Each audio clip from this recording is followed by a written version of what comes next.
Welcome to Emma's English.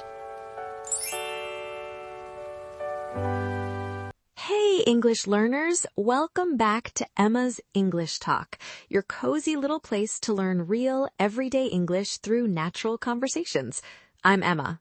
And I'm Tom. We are so glad to have you with us again today for another chat about the little things that make up our daily lives.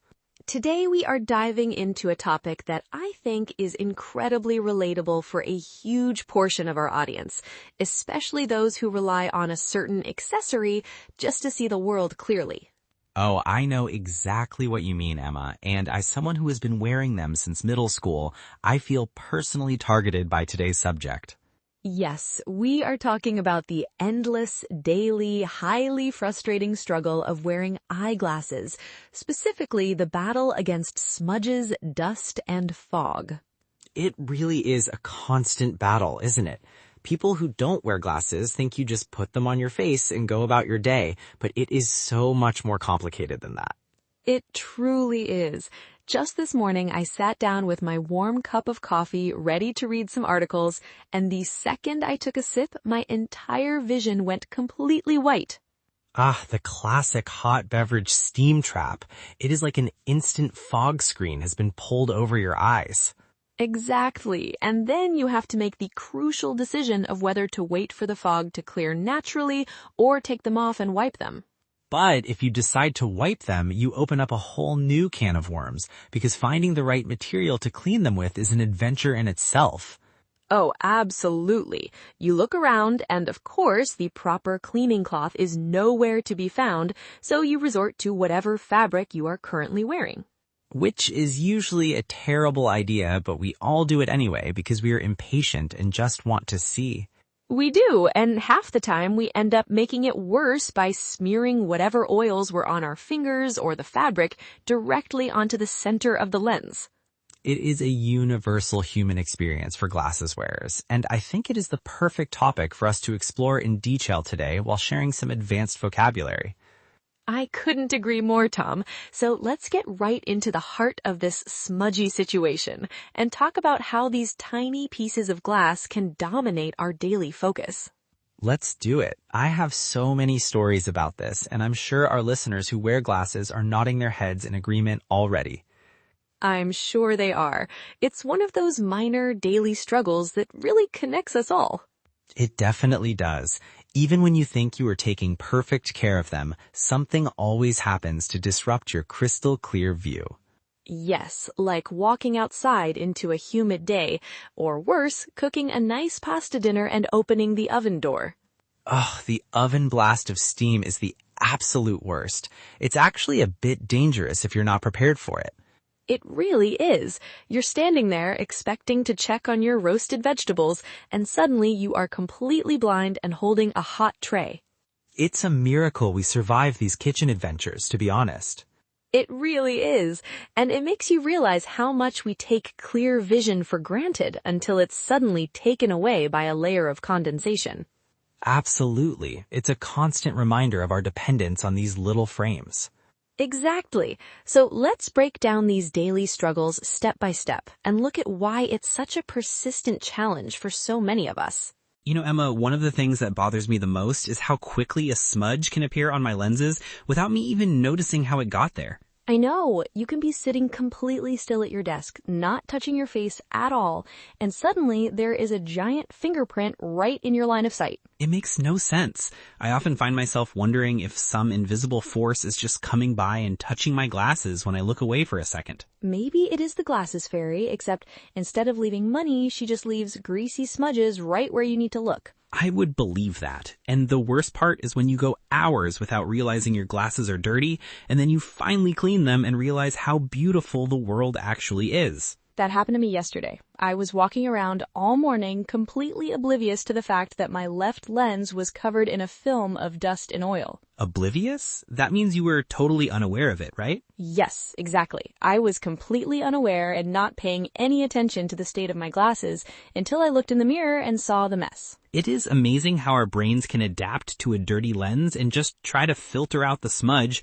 even though it is making our eyes strain so much. It really is. Our brains do a lot of heavy lifting to keep us from noticing, but once you do notice it, you cannot unsee it. That is so true. Once you spot that little dot of grease, your eyes constantly focus on it instead of looking through it at the actual world. And that's when the frustration really begins, because now you're on a mission to clean it, and that is my ultimate pet peeve. A pet peeve? Like a specific minor annoyance that drives you crazy? Yes, exactly. A pet peeve is something small and specific that is particularly irritating to a person. And for me, it's trying to clean my glasses and only succeeding in moving the smudge around. Oh, the dreaded smear effect. You start with a small dot, and after wiping it with your shirt, you end up with a blurry, translucent haze across the entire lens. It's incredibly frustrating. You go from having one tiny blind spot to feeling like you're looking through a dirty window during a rainstorm. And then you start searching frantically for that little microfiber cloth that came with the glasses, but of course it's always so elusive. Elusive? So it's extremely difficult to find or track down? Exactly. It seems to vanish into thin air whenever you actually need it, only to reappear in some random drawer weeks later when your glasses are already clean. I swear those cloths have legs. I buy them in packs of 10, and yet when I actually have a smudge on my lens, I can't find a single one anywhere in my house. I think they go to the same dimension where single socks and hair ties disappear to. They must. It's the only logical explanation for why something so useful can be so consistently impossible to find. So, because the cloth is elusive, you resort to using your sleeve. But that has its own set of dangers, especially depending on the fabric. Oh, definitely. If you're wearing a wool sweater or a polyester shirt, you're basically just scratching the delicate coating on the lenses. Yes, the modern lens coatings are so advanced with their anti-glare and UV protection, but they are also incredibly sensitive to scratches. I learned that the hard way. I used a paper towel once because I thought it would be clean and safe, but it ended up putting microscopic scratches all over my lenses. Oh no. Paper towels are actually made of wood pulp, so they're incredibly abrasive for sensitive plastic lenses. I had no idea at the time. I thought I was being clever, but I ended up ruining a very expensive pair of glasses. It's a mistake many people make. We think paper is soft, but on a microscopic level, it's like rubbing sandpaper on your glasses. Exactly, and once those scratches are there, there's absolutely no way to fix them. You just have to live with a permanent blur in your vision. Or buy a whole new pair, which is incredibly expensive and time-consuming. It really is. The whole process of getting an eye exam, choosing new frames, and waiting for the lenses to be made is such a chore. It is, and then you have to get used to the new prescription, which often gives you a headache for the first few days. Yes, that weird distortion where the floor feels like it's curved or closer to you than it actually is. I hate that feeling. It makes you feel like you're walking on a boat or in a funhouse. It really does. It takes your brain a few days to recalibrate and accept the new visual information. And during those few days, you're extra careful with your new glasses, keeping them in their case and using only the proper cleaning spray. But that carefulness only lasts about 2 weeks, doesn't it? After that, you're back to tossing them on your nightstand and wiping them with your t-shirt. It's a sad but true cycle. We start with the best intentions, but convenience always wins in the end. It really does. We get lazy, and before we know it, we're back to our old bad habits. I think it's because life is just too busy to constantly worry about treating our glasses like delicate museum artifacts. That's a great way to put it. We need them to be practical tools, not fragile pieces of art that we're afraid to touch. Exactly. But unfortunately, because they're practical tools, they get exposed to everything in our daily environment. Like rain. Walking in the rain with glasses is one of the most annoying experiences ever. Oh, it's awful. It's like having individual tiny magnifying glasses on your face, each one focusing on different raindrops. And if you try to wipe the rain away while you're still walking outside, you just create a watery smear that makes it even harder to see. Yes, it's better to just accept your fate and walk around with dotted vision until you get indoors. Or you have to wear a baseball cap just to act as an umbrella for your face. I actually do that. Even if it's not sunny, if there's a light drizzle, I'll wear a hat with a brim just to keep the water off my lenses. That is a very smart strategy. It's all about creating a physical barrier to protect your line of sight. It is, but then you have the opposite problem in the winter when you come inside from the cold and your glasses instantly fog up. Ah, yes, the temperature shock.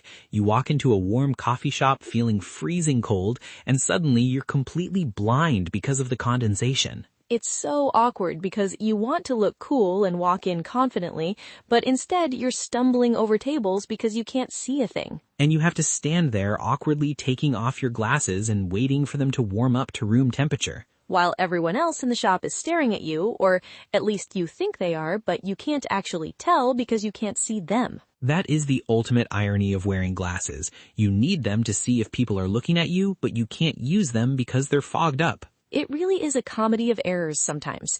We're just trying to navigate the world, but our equipment is constantly failing us. It makes you wonder how humanity managed before glasses were invented. People must have just walked around in a beautiful, blurry haze. I think they did, or they just avoided doing anything that required sharp vision, like reading fine print or driving cars. Driving certainly wasn't an issue back then, but I imagine hunting or farming must have been quite a challenge for the nearsighted. Definitely. You might mistake a bear for a bush, which would be a very dangerous mistake to make. A very final mistake, indeed. So in a way, we're very lucky to have this technology, even if it comes with these minor daily annoyances. Oh, absolutely. I would much rather deal with smudges and fog than not be able to see the beautiful details of the world around me. Me too. It's a small price to pay for the ability to read, work, and see the faces of our loved ones clearly. It is, but that doesn't mean we can't complain about it just a little bit, because complaining is also a very human thing to do. Of course, it's how we bond with each other. Sharing these little frustrations makes us feel less alone in our daily struggles. You know, Tom, another thing that really gets to me is when other people touch my glasses. Oh, that is a major boundary violation. Why would anyone do that? Sometimes they want to show me something and they point too close to my face, or they want to try them on to see how bad my eyesight is. Ah, yes, the classic request of, let me see how blind you are, followed by them putting your glasses on and saying, wow, you really can't see anything. Yes, as if I was lying about needing them. And then, when they hand them back, they inevitably grab them by the lenses. No, that is the golden rule of glasses etiquette. You never, ever touch the lenses. You must only hold them by the temples or the bridge. You would think that is common sense, but to make matters worse, people often grab them with greasy fingers right after eating food. To make matters worse? Ah, you mean they made an already bad situation even more problematic by adding grease to the equation. Exactly. It just added to the trouble because now, not only do I have to deal with the awkwardness of the interaction, but I also have to find a way to clean off their fingerprints. That is indeed making a bad situation worse. It is like they are leaving a physical reminder of their lack of boundaries on your face. It really is. And then you are stuck in this vicious cycle of cleaning and smudging. A vicious cycle. That is a situation where one bad event causes another, which then makes the first problem even worse, right? Precisely. It keeps going round and round in a negative loop because you try to wipe the grease off, which static charges the lenses, attracting more dust, which then requires more wiping, which creates more static. The static electricity is real. It is like a magnet for every tiny piece of lint and dust in the atmosphere. It is. You'd think you have finally gotten them perfectly clean, and then you hold them up to the light and see 50 tiny specks of dust clinging to the surface. It is enough to make you want to scream. I have spent 10 minutes before just trying to get that one last piece of dust off. And the more you wipe, the more frustrated you get, and the more likely you are to press too hard and cause a scratch. It really is a downward spiral. Sometimes you just have to accept that 95% clean is the best you're gonna get. I have had to learn to accept that too. Perfection is the enemy of progress, especially when it comes to eyeglass maintenance. It truly is. I have tried all sorts of different cleaning methods over the years to break that cycle. Oh, really? Like what? Have you tried those ultrasonic cleaning machines? I actually bought one of those. You put water in it, drop your glasses in, and it uses sound waves to vibrate the dirt off. Wow, that sounds very high-tech and professional. Did it actually work? It worked really well for getting the dirt out of the tiny crevices around the nose pads and the hinges, but it didn't really do much for the oily smudges on the lenses themselves.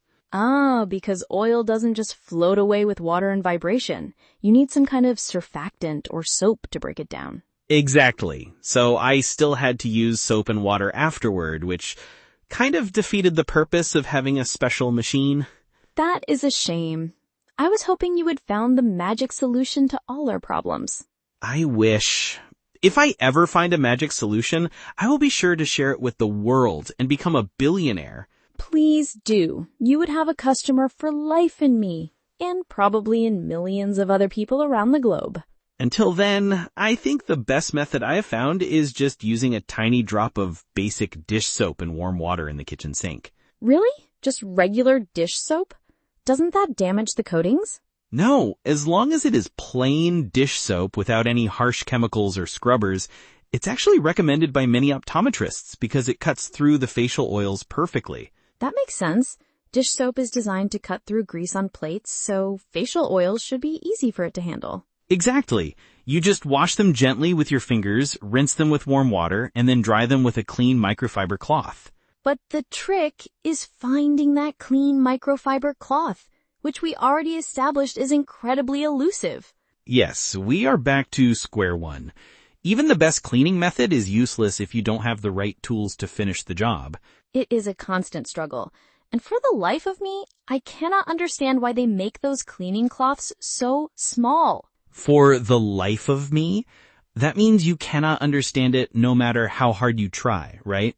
Yes, even if I try my absolute hardest to think of a logical reason, I cannot comprehend why they are only the size of a sticky note. I agree. If they were the size of a kitchen towel, they would be so much easier to hold and much harder to lose. Exactly. A larger cloth would give you more surface area to work with, so you wouldn't just be rubbing the dirt back onto the lens from a dirty part of the cloth. But instead, they give you this tiny, slippery piece of fabric that constantly slips out of your fingers while you're trying to use it. It's like they want us to fail, Tom. Maybe the eyeglass companies are in league with the cleaning cloth manufacturers to keep us buying more. A grand conspiracy of the optical industry. I wouldn't be surprised. They know we are desperate for clear vision, and they use that to their advantage. It certainly feels that way sometimes. But jokes aside, it really is just one of those design flaws that we have to live with. Yes, we just have to adapt and find our own ways of coping with it. Like carrying multiple cloths in every bag we own, just in case. I do that. I have one in my backpack, one in my desk drawer, one in my car, and one in my jacket pocket. And yet, on the day you actually need one, are you able to find any of them? Honestly, no. It's like they all coordinate with each other to hide at the exact same time. It is a conspiracy, I tell you. There is no other explanation. It really does feel like it sometimes. But I suppose it keeps life interesting. If by interesting you mean slightly annoying, then yes, absolutely. Well, we need these little challenges to keep us humble and patient. That is a very positive way to look at it, Tom. I will try to remember that the next time I'm squinting through a smear of sunscreen on my lens. Speaking of minor daily struggles, thinking about our conversations about smudgy glasses and trying to explain them reminded me of some great natural phrases we use today that can help our listeners express their own frustrations. Oh, absolutely. When we are annoyed by something, we often want to describe the situation in a more colorful or natural way than just saying, it is bad or it is difficult. Exactly. For instance, when you talked about being completely unaware of the dirt on your glasses, you used the word oblivious. Yes, oblivious is a fantastic word to describe someone who is totally unaware of what is happening around them or even right on their own face. It is much more descriptive than just saying unaware, because it implies a deep level of distraction or lack of attention. For example, you could say, he was so focused on his phone that he was completely oblivious to the person waving at him. That is a perfect example. It shows that the person's attention was entirely captured by something else, making them blind to their surroundings. And then we talked about our pet peeves, which is a great expression for those specific, minor things that drive us crazy. Yes, everyone has a pet peeve. It is not a major life crisis, just a small, persistent annoyance that bothers you personally more than it might bother others. Like when people chew loudly or leave the cabinet doors open. Or in our case, when someone touches our eyeglass lenses. It is a very common phrase in English, and it's a great way to start a conversation with someone by asking, what is your biggest pet peeve? It really is. It immediately gets people talking and sharing their funny personal quirks. And then we mentioned how elusive those cleaning cloths are, which is a very elegant word to use instead of just saying hard to find. Yes, elusive suggests that something is actively avoiding being found, as if it is playing a game of hide and seek with you. You can use it for physical objects, like a missing set of keys, or even for abstract concepts, like trying to find the perfect word during a conversation. That is a great point. You could say, the name of the movie was elusive, meaning you knew it, but you just couldn't quite bring it to mind. It adds a nice touch of sophistication to your English vocabulary. We also use the phrase to make matters worse, which is incredibly useful when you are telling a story about a series of unfortunate events. Yes, it is the perfect transition phrase to introduce a new, even more annoying detail to your story. For instance, I lost my keys, and to make matters worse, it started to rain while I was locked outside. It really emphasizes the compounding nature of the problems, showing how one bad thing led to an even more difficult situation. And that naturally connects to the concept of a vicious cycle, which describes that continuous loop of negative cause and effect. Yes, it is a very powerful metaphor. You can use it in professional contexts like economics or psychology, as well as in daily life. For example, not getting enough sleep makes you stressed, which then makes it harder to sleep, creating a vicious cycle. It is a great way to describe a situation that feels impossible to escape because the solution itself seems to cause more of the problem. Finally, we used the idiomatic expression for the life of me, which is a wonderful way to add emphasis to your frustration. Yes, it is almost always used in the negative to show that you are completely unable to understand or do something, no matter how much effort you put in. Like, I cannot for the life of me remember where I parked my car. Or, I cannot for the life of me understand why this machine won't work. It sounds very natural and conversational, and it really conveys that feeling of complete bafflement. It does.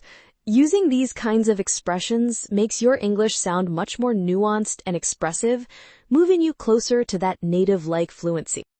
Speaking of improving your English and moving toward fluency, did you know we have a complete PDF script available for this entire episode? Oh, yes. It is a fantastic resource for anyone who wants to review the vocabulary we use today and practice their listening skills in a more structured way. It really is. You can download the script for free and use it to follow along with our conversation or even practice shadowing our pronunciation. Shadowing is such an effective technique for developing natural rhythm and intonation in English, and having the written text makes it so much easier. Absolutely. It helps you connect the sounds you hear with the spelling of the words, which is crucial for building confidence. So, if you want to take your learning to the next level, make sure to check out the link to the PDF script in the description below. And while you are down there, don't forget to subscribe to our channel and hit the notification bell so you never miss an episode. Yes, we have so many exciting topics planned for future episodes, and we want to make sure you are always part of our learning community. It is a great way to keep your English study consistent and enjoyable with new lessons delivered right to your feed. We love seeing our community grow, and we are so grateful for all your support and kind comments. All right, and speaking of reviewing, before we say goodbye today, let's do a quick recap of the 6 key vocabulary expressions we explored in our conversation. That is a great idea. It is always helpful to reinforce these terms one last time so they really stick in our minds. Our first word was oblivious, which we used to describe being completely unaware of something. Right, like when I was oblivious to the smudge on my glasses all morning because my brain had just adjusted to it. And then we had pet peeve, which is that specific minor annoyance that drives you particularly crazy. Yes, like my pet peeve of having people grab my glasses by the lenses and leaving greasy fingerprints behind. Our third word was elusive, describing something that is extremely difficult to find or track down. Like those tiny microfiber cleaning cloths that seem to disappear the exact moment you need them most.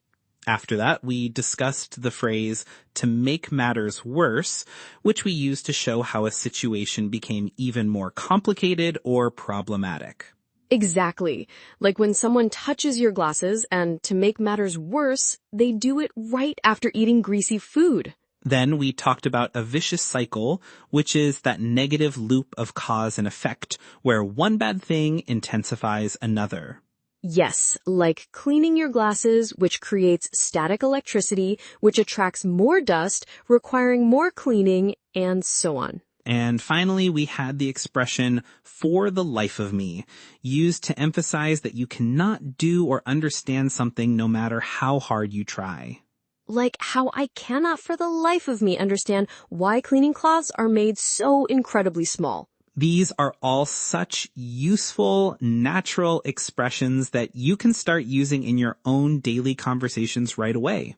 They really are. They help you express your thoughts with more color, precision, and personality, which is what real communication is all about.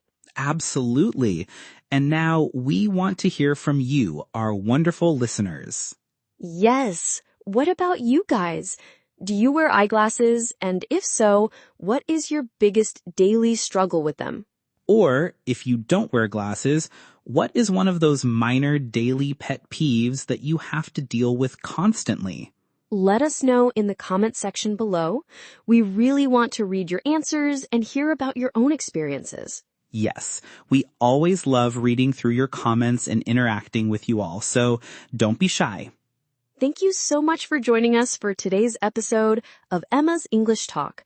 Keep practicing, keep learning, and we will see you in the next episode. Goodbye, everyone. Take care of yourselves and your glasses.